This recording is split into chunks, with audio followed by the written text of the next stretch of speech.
Today we're going to talk about texting and how you can make it not just a one-way conversation, but an engaging conversation with whoever you're texting at your church. Are you ready? Because it's time.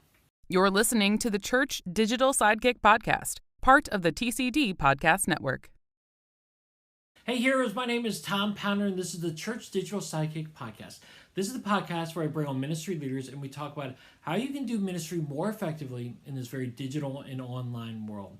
And today I've got my friend Jeanette Yates back with me. She works at Texan Church. And today we talk about texting because one of the things that I hear a lot, and she hears this as well as we discuss in the conversation, but one of the things we hear a lot is that texting is just a one-way conversation for churches. They just share information and they never get information back and they never engage with the person they're texting. So how do you overcome that? What can you do? Jeanette shares with us a few different tips that we can do as churches to create engaging conversations that go back and forth where you're really doing ministry rather than just broadcasting information. So I'm really excited to have Jeanette on. She's got a lot of great knowledge and a lot of great information. So without any further ado, let's get into the conversation with Jeanette Yates right now. All right. Well, with me right now is my friend. And well, she's not a fellow Floridian. She is a Floridian. Yes. I'm not. I'm a Virginian. Yes. This is Jeanette Yates, and she's with Texan Church. Jeanette, how are you? I'm great. You can be an honorary Floridian, actually, if you want to be, since you have people here. Yes, I do have people there. Yeah. I hope they don't stay there forever, but yeah. And you wear flip-flops like way too much for somebody who's not in Florida. Yes, I've cut back on that. I have Okay. cut back on that. I've been wearing more slip-on shoes of late. So There you go. I'm trying to become. I'm just getting older, Jeanette. Yeah. I mean, yeah, it's not quite working for me anymore. So, well, Jeanette and I actually had like a 20-minute conversation before we even got We always on do. here. So I don't even know what to start with other than Jeanette. I know you very well. We've been friends for quite a number of years. You love Twitter, Yes. but for someone who doesn't know who you are, why don't you share with everyone who you are and what you do? Okay. So my name is Jeanette. I do live in Florida. I'm married and have two awesome boys. And I am the community manager for Texan Church, which is a dream job. I love doing it. Basically, I get to hang out with church leaders online, in Zoom calls, all those things all the time and help them learn how to use technology and use it to connect with their communities and build relationships with their members and guests. And that's basically what I do. I would say Texan Church is the premier texting service for churches to use. We use it at my church, and I am so glad we do. Yeah, So. Texan Church has been around for a little while now. So we are the leading provider of text messaging for churches. And one of the things that we really help churches do is learn how to use the platform in ways that make sense for their church, because we know that every church is unique, has a different set of members and different communities, and we want them to feel successful and like they're actually connecting with their members and their guests and their community, and not just yelling into the void, right? Yes. Sending out spammy stuff or whatever. Yeah, and you run the Facebook group, right, for Texan Church?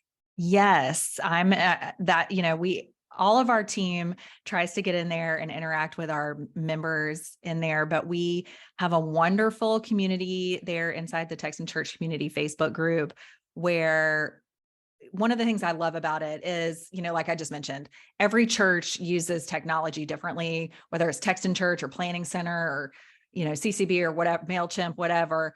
People are using all of these things differently. And so to have a place where they can come and say, okay, how are you using these tech tools to really do ministry? And I know that's something that's near and dear to your heart, Tom, because you've been doing that through your digital boot camp for a long time, where you're really just helping people not just use technology, but use it in a way that's kingdom building and progressing toward that goal of sharing the gospel. So, we want to have this hub, have this community of people that have that like-minded thinking of, okay, so I've got this texting tool, now what?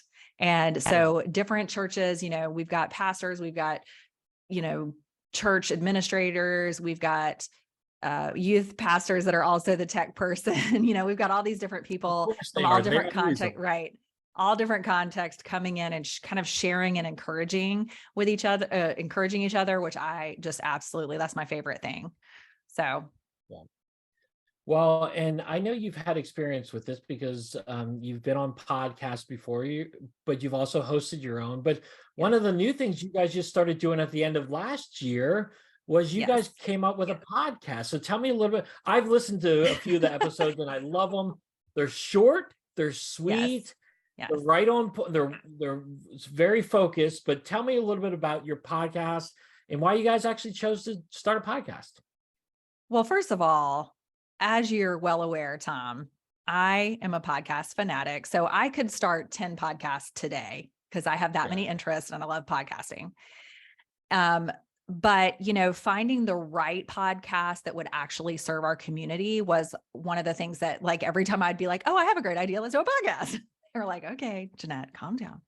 And so we kind of kept coming to the drawing board because podcasting is so popular. And just when you think like, oh, it's got to be peaking, it shifts and changes. And then podcast is, more viable now as a tool for communication or marketing or storytelling, community building, all of those things than it was, a few years ago. So, we kept coming back to the drawing board on it. And one of the things that, like I mentioned, in our community, we hear from everyday church leaders all the time. So I think sometimes when, you're trying to learn how to use something new or bring in a technology into your church because, you need to be sending a better email or, you need to be starting to use texting or get a better website or whatever, the people telling you about it, it's like they've been working in that website or texting or email or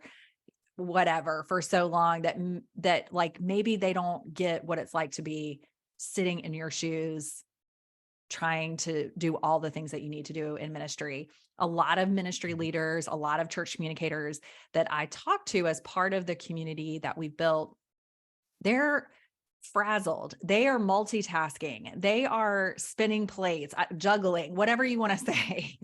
They are frazzled. And we wanted to hear how they use technology to go from frazzled to focused. And so that's really what we started thinking is instead of having us telling people how they could use text in church, for example, to organize, streamline, save time, why don't we let our members tell people how they use text in church and then maybe other platforms as well. One of the podcasts, this is a little spoiler alert, that's for season 2. One of the people that we interviewed was like, I use the do not disturb on my phone. That's how I set boundaries. That's how I do it. And we were like, oh, that's a tech tool. Okay. So it doesn't have to be one of, and that's real. That's real life, right? It's like sometimes you use what you have. And right now for this, this person, their do not disturb was the best tool. For other people, it's like Google Docs. I live and breathe. Like I can't, I can't deal without it. And just listening to them talk about those different tech tools, they also share about how they use text in church to help them focus, help them stay on task, the right task. I don't know about you, Tom, but for me, I have so many different tasks, so many different things I'm doing every day, whether it be for text in church or for my family or for, caregiving for my mother, that if I don't have reminders set, something's going to drop, something's going to slip through the cracks. And so having tech help me stay focused on the people around me helps me be a better communicator, a better community builder, a better mom, a better wife, a better caregiver, a better daughter. And so, that's what we're really doing with this podcast is allowing people to share how they're using technology to actually spend more time doing what got them into ministry in the first place. Right. So that's what we Yeah. want. So I'm really excited. Season 1 dropped right around the holidays. We just wanted to give somebody a little something to listen to while they were wrapping presents and all that kind of stuff. Season 2 is coming out later this spring. And I'm already so excited about the new season. We got new music, the whole shebang. It's going to be great. You said about reminders. I used to be a big, memo pad. Here's all my to-do lists, and I need to do that for the week.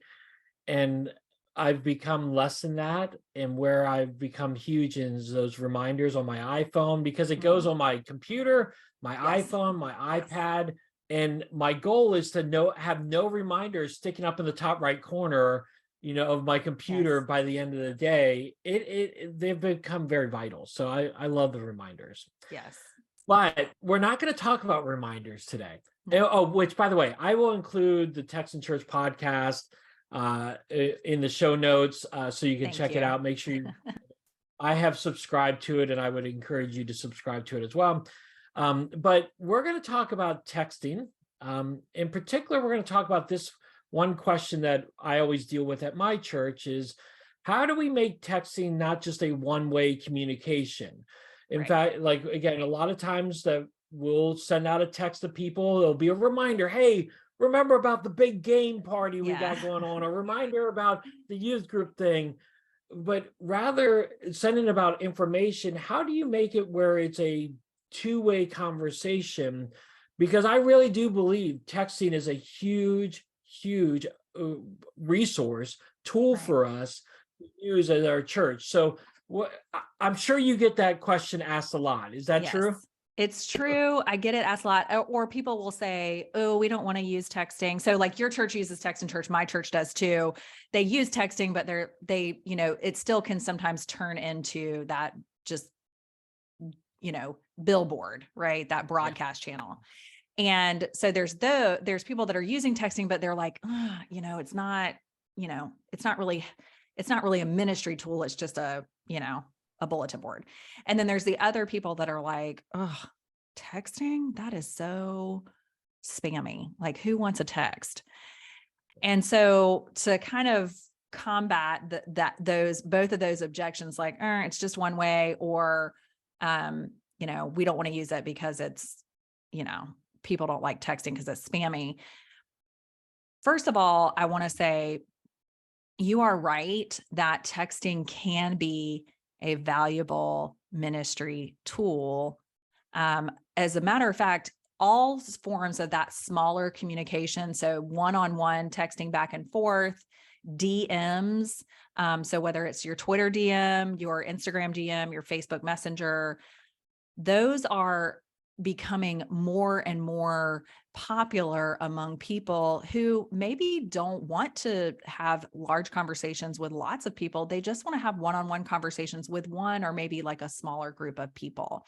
And so we have to, as a church, adapt to that communication preference, right? So if you're not doing any kind of one-on-one or fewer people, communications, that's something to consider. So that's one thing I just wanted to get out of the way, that like, hey, it's still a thing that you need to look in, even though people are, maybe kind of, there's lots of other bells and whistles, right? Reels and, TikTok and all that. But like, it's those one-on-one conversations where relationships get built. And then when relationships get built, that's where that, where you can lead people to faith or encourage them in their faith. And so, can I step in real quick? Yeah, I was going to say this. I could do this whole like a TED talk on this. So you're going to have to interrupt me. So feel free. Yeah, okay. Well, I don't, again, because we're friends, I don't mind interrupting you. But the thing is, I'm glad you made the statement of, it's what we're talking about is more than just texting on your phone with a phone number. Right. DMs are really, really important these days, especially with the younger generation. Yes. When I think about texting, I think about, I'm going to get on my SMS, iMessage stuff, text people.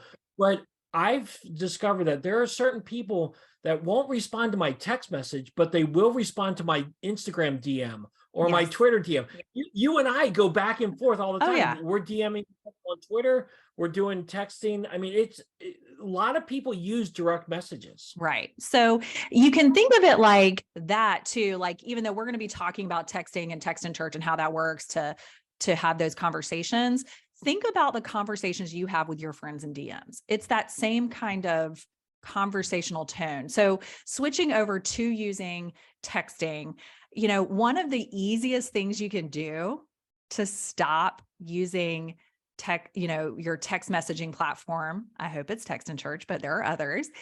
To stop using it as a broadcast platform. First of all, you want to make sure that your texting platform is like Text in Church and that it gives you a local phone number that's a 10-digit number so that it doesn't look like a marketing spam text, right? It's coming from a local number that people can recognize, and hopefully they've saved in their phone as, oh, this is my church texting me, right? Yep. So that's one thing. And then the second thing I always bring up is, now I hate a broadcast message in general, but I live in a hurricane area of the country. Some people that work with me live in tornado country. So there are times when a broadcast text, email, whatever is appropriate. So it's not that you would Yes. never use texting to broadcast important information. However, there are some things that we send out as a broadcast that could be, or that could have a more conversational tone. Yeah. So one of the examples I use is, instead of texting all of your members, red alert, we need VBS volunteers. Sign up at the link here. That is a broadcast. You're not asking to engage in any kind of conversation. You're just yelling at them that you need help and here's how they can help you. Right? Now, as someone who has needed volunteers before, I'm not shaming you for doing this because I know sometimes you're down to, you're nervous, you're getting stressed out. We do that. But what if we took a moment and said, okay, let me look at this members list. Okay, I have a list of people who have volunteered in the past. I'm going to put them in a group, and then I'm going to message them, and I'm going to use my Text in Church platform, let's say. And instead of saying, hey, everyone, we need VBS volunteers, I say, hey, Tom, I wanted to let you know that we are looking for volunteers again this year for VBS. Are you in? ? Don't put a link. Don't put a link.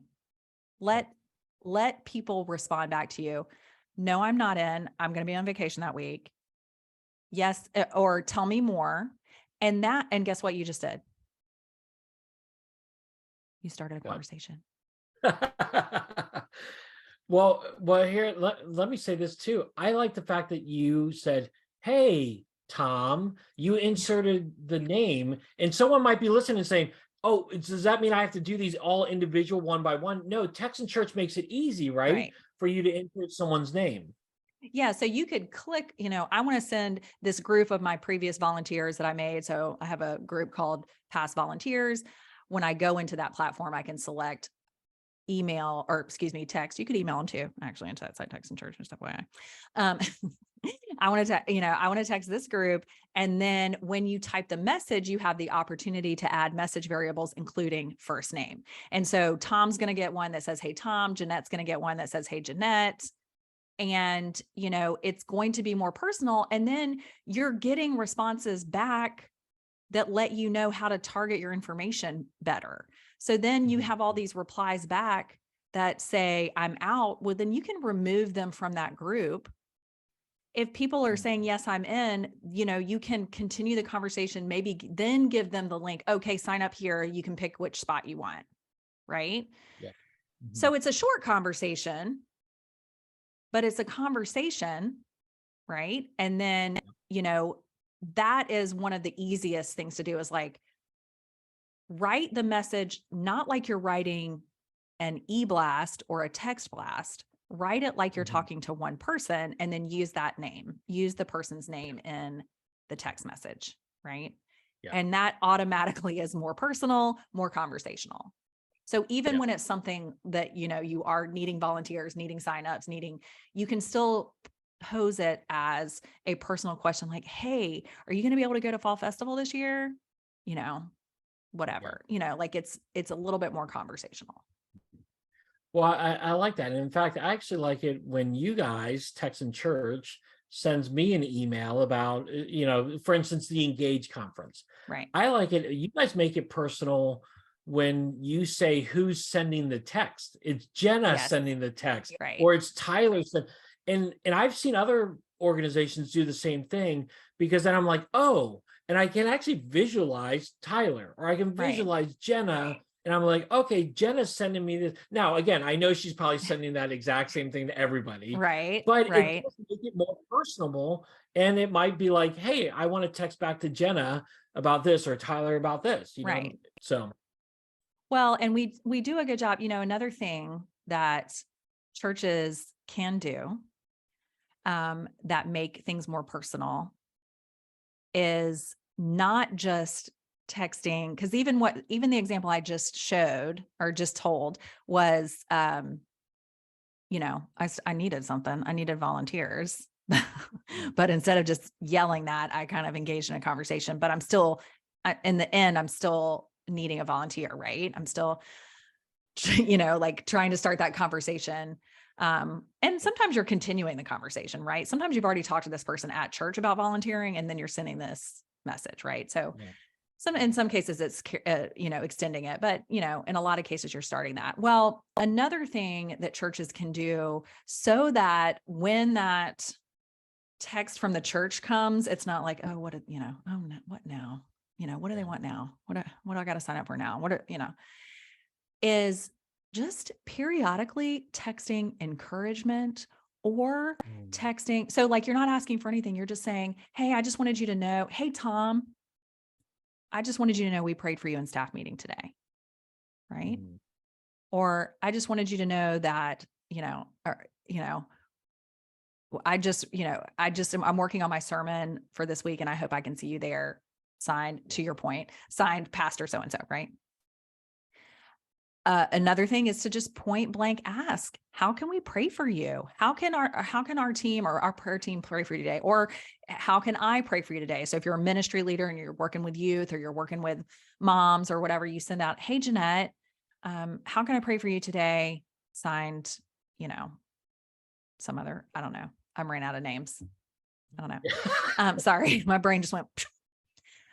And then people reply back. You then have a way you can pray for them. And sometimes you can text them right back with a quick prayer, add them to your prayer list, maybe go back later in the week and say, hey, I just wanted you to know I prayed for you this morning during my quiet time.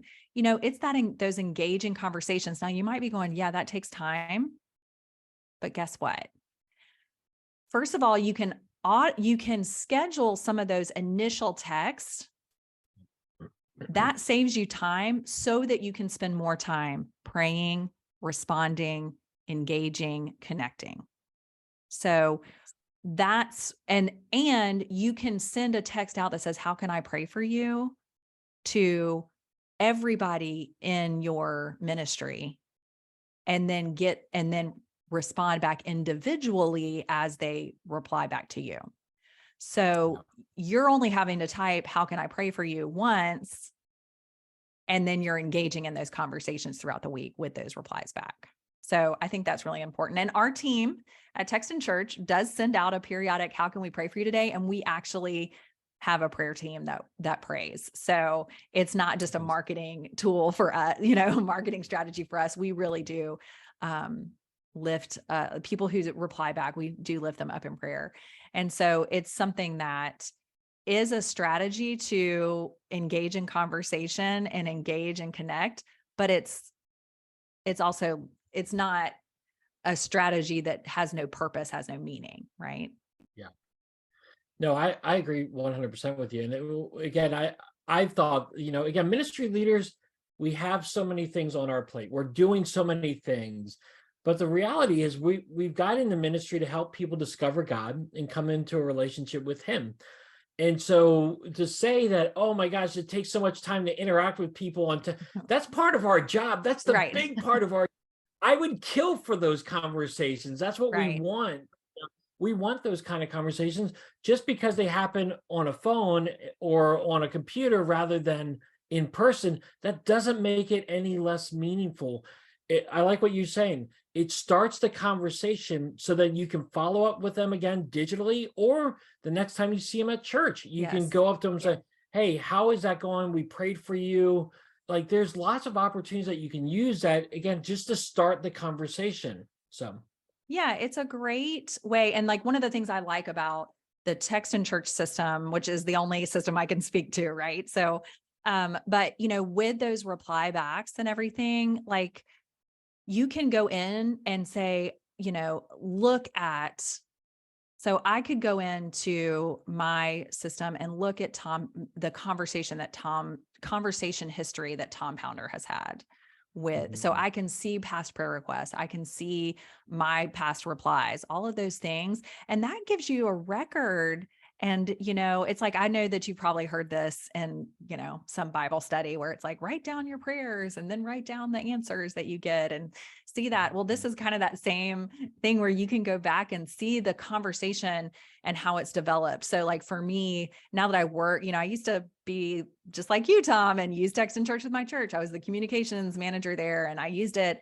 And now I'm on the team. So I can actually go back and look at the system and I can see how my quote relationship with text in church and the people on their team has evolved over the years, and how I went from help, I don't know how to do this. What do you mean by that? I still don't understand. Help Yeah. me, help me, help me.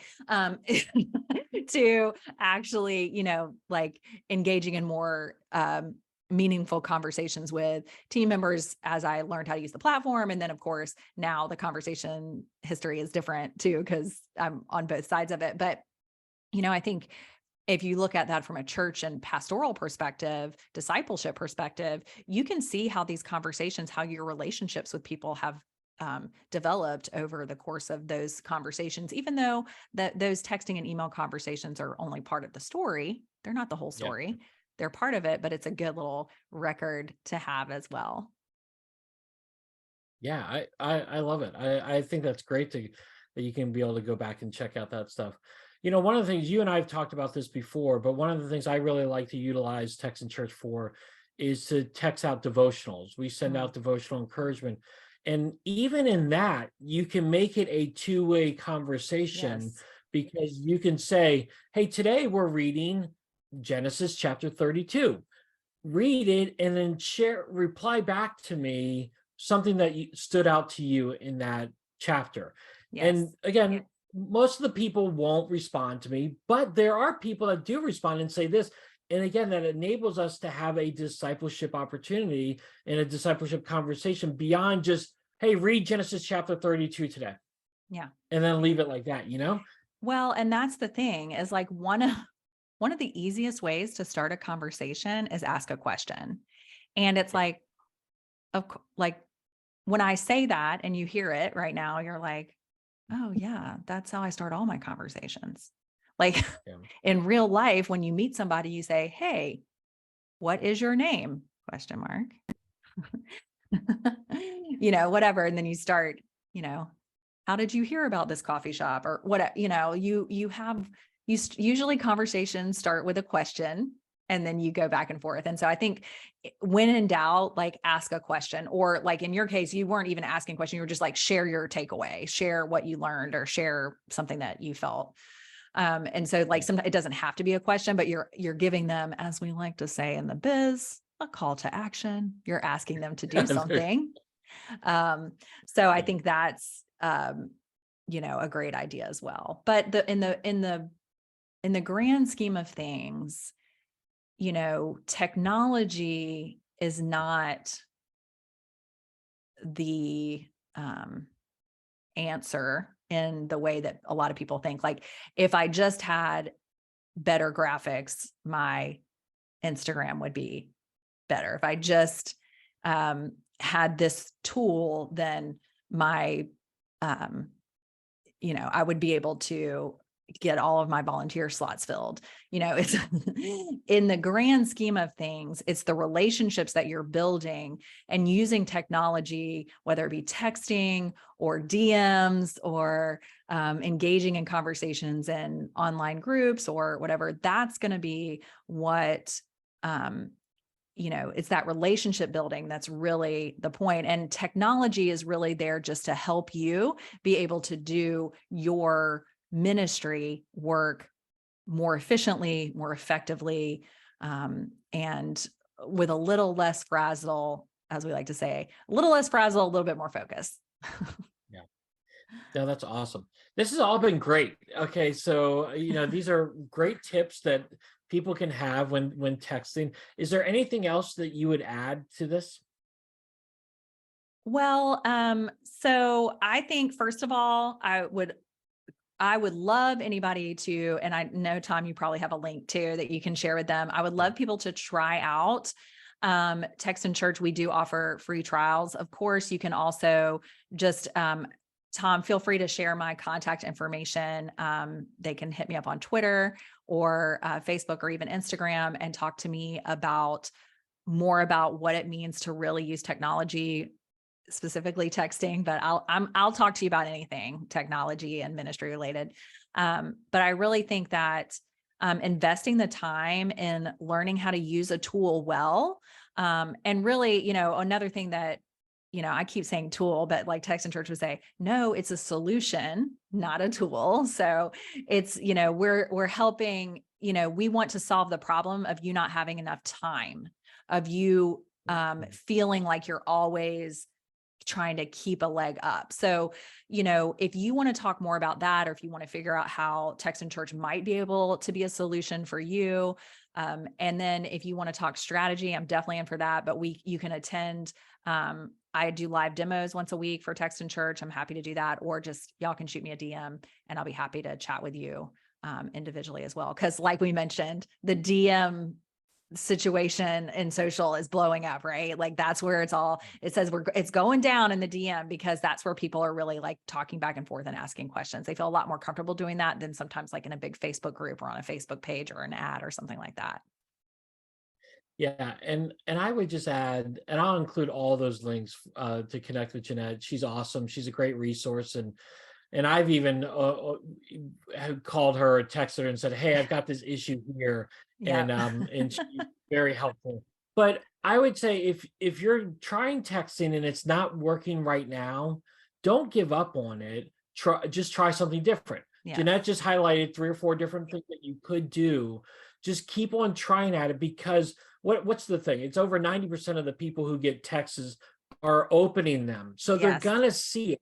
So the Yeah. question is, will they respond to it? And are you giving them something to respond to, or are you just telling them, hey, sign up for we need more volunteers, sign up for it, And one more thing I would add, we did talk a little bit about automation or scheduling, and that sometimes can turn people off. They can say like, "Ooh, that sounds very robotic." Like I don't want people to feel like we're trying to use a bot to, do ministry. And I want to encourage you that, first of all, any message that you schedule, you're typing ahead of time and scheduling it to go out at a time that makes sense for you. So when we talk about that time management piece or allowing you to have more time, you may be a bivocational person, or you may be somebody, that maybe you work for the church, but within the church, you're quad vocational. You have 4 different roles, right? And you don't have time to text everybody during the week to ask for prayer and all that kind of stuff. So you can sit down and say, I want to pray for everybody in my youth ministry once a week. And I want to be intentional about that time. So I'm going to schedule an email, or why do I keep saying email? It's called Text and Church, y'all. Goodness gracious. I'll email I'm going to send a text. I want to schedule a text to go out every week. To ask how I can pray for the people in my ministry. Now, when you have time to actually sit down and schedule that out, that may be 9 p.m. on a Monday. Yeah. You don't want to send that out at 9 p.m. You want to schedule that, right? And so you can schedule that, but you're still writing that. You're just scheduling it to go out at a time that's going to make sense, even if you're having to write it at midnight or 9 p.m. or something. So that's where that, that automation or using a scheduler, it's not taking away the ministry portion. It's taking away the schedule portion, the inefficiency, or maybe you say, oh yeah, I can take 3 seconds to send out this text in the middle of the day tomorrow, but you're going to get busy, right? You're not. And so this helps you kind of stay focused. And then we also have some automated where you can schedule a series of messages, like you mentioned with the devotionals, Tom. Okay. Well, that can sound, this is an automated thing that's going to just automatically send out all these devotionals. Well, you're still writing the devotionals. Your pastor's still writing the devotionals. You're still writing those emails and texts. You're just scheduling it so that you can go about your business of ministering and responding and replying and engaging without having to remember to send those out every single day for the duration of that devotional. So it's not about, it's automated, but it's not taking that, it's not taking the ministry away from you. It's giving you more time to do the ministry. Okay. The scheduling feature is the best thing not the best thing, but it is an amazing tool within Text and Church, because I've scheduled things out days ahead of time. It saves me time and whatnot. And the automation stuff too is, again, from a devotional perspective of what we've really been committed to at my church, it has been a time saver, and that stuff lives there, and anybody can do that Bible study at any time throughout the year. Yeah. And it's done. I've put the same amount of thought in it. They're just reading it at a different time of year than when I originally posted it. So again, it's just so helpful, and there's great tools there. Okay. I know we're getting ready to wrap up because I know the podcast is almost over, but let me just tell you this one story, and I will give you the link so you can share it in the show notes. But one of our members shared recently in our Facebook group that he created a 365-day workflow that sends encouraging messages to people so they have a ministry that serves people in cancer treatment, and that those patients can sign up to receive these daily encouragement devotionals. And he shared that with us. And so I'll share the link with you, because that's another way that the scheduler and using texting for ministry, that's how that really works. And of course, he's engaged in conversations with some of those people. And so it's just another really great story. Okay. I'm sorry. I just wanted to throw that in there. One more thing. Yeah. No, I like it. We've been trying to wrap up for 10 minutes now, and it's been like, but no, it's been good. Okay, so I'll include all of Jeanette's links. She'll have that stuff. Again, one of the best ways to get a hold of her is on Twitter. That's where we first met. And we have met in person before. Finally. So that's, yes. So that's been good. But yes, Jeanette, it's always great having you on. Thanks for being on the podcast. Thank you for having me, as always. I love hanging out. All right. So what stood out to you from that conversation? I know Jeanette and we go back and forth on a lot of different things. We've known each other for quite a number of years, and she's a wonderful person, but she's got so much knowledge, so much information. What is it that she said that stood out to you? What encouraged you from this episode? I would love to hear your thoughts so that we can have this conversation carry on online some more. Hit me up on Twitter at TA Pounder or Jeanette Yates. All her information is in the show notes, so definitely hit her up as well. We would love to talk a little bit more about how you can have engaging conversations with people from your church to other people that you're doing ministry to. That's, again, engaging conversations, not just one-way conversation. So share with us there, and we can have that conversation online. All right, that wraps it up for another episode of the Church Digital Sidekick Podcast. As always, if you enjoyed the conversation, I would love for you to subscribe to it. It's on YouTube, it's on Apple Podcasts, it's on Amazon, it's on all different kind of platforms. So go to your favorite podcast host, subscribe to it, and get these updates every single time we've got a new episode out. They come out very regularly, so definitely hit the subscribe button today. All right, heroes, well, I hope you have a great rest of your day, a great rest of your week, and until next time, have a great one.